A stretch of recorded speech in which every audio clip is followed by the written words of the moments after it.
നെയ്യാറ്റിൻകരയിലെ ഗോപൻ സ്വാമിയുടേത് സമാധി തന്നെയെന്ന് ആവർത്തിച്ച് കുടുംബം എത്തുകയാണ്.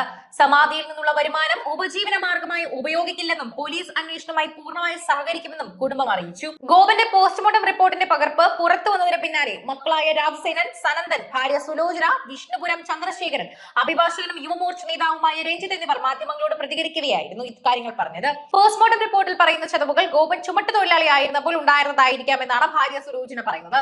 പൂജാ കാര്യങ്ങൾ അച്ഛനെ ഏൽപ്പിച്ചിരുന്നത് തന്നെയാണെന്നും മകൻ രാജസേനൻ അറിയിച്ചു. ഗോപന്റേത് സ്വാഭാവിക മരണമാണെന്ന് പോസ്റ്റ്മോർട്ടം റിപ്പോർട്ടിൽ പറയുന്നത് വിഷ്ണുപുരം ചന്ദ്രശേഖരൻ പറഞ്ഞപ്പോൾ റിപ്പോർട്ടിലെ പരാമർശങ്ങൾ എടുത്തുകാട്ടി മരണം സമാധിയാണെന്ന് യുവമോർച്ച നേതാവ് വാദിച്ചു. ഈ നേതാവായിരുന്നു കുടുംബത്തിന്റെ വക്കീലും. റിപ്പോർട്ടിലെ 4ാമത്തെ ഖണ്ഡികയായാണ് ഇതിനായി രഞ്ജിത്ത് ഉദ്ധരിച്ചത്.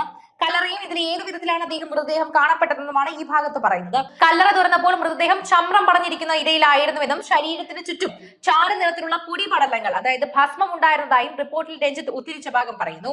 ദേഹത്ത് കണ്ട ചതവുകൾ മരണകാരണമല്ലെന്ന കരൾ, വൃക്ക എന്നിവ തകരാറിലായിരുന്നുവെന്നും പ്രാഥമിക റിപ്പോർട്ടിൽ പറയുന്നുണ്ട്. ഗോപന്റെ മരണം കാരണം കൃത്യമായി അറിയാൻ ഇനിയും രാസപരിശോധന ഫലം ലഭിക്കണം. ശരീരത്തിന്റെ എല്ലാ ബാഹ്യദ്വാരങ്ങളിലും അഴുകൽ ബാധിച്ചിരുന്നതായി തന്നെ പോസ്റ്റ്മോർട്ടം റിപ്പോർട്ടിൽ പറയുന്നുണ്ട്.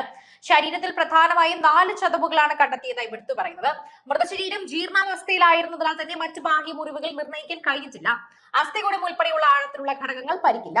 തലയോട്ടിക്ക് കേടുപാടുകളൊന്നും ഉണ്ടായിരുന്നില്ല എന്നും റിപ്പോർട്ടിൽ പറയുന്നുണ്ട്.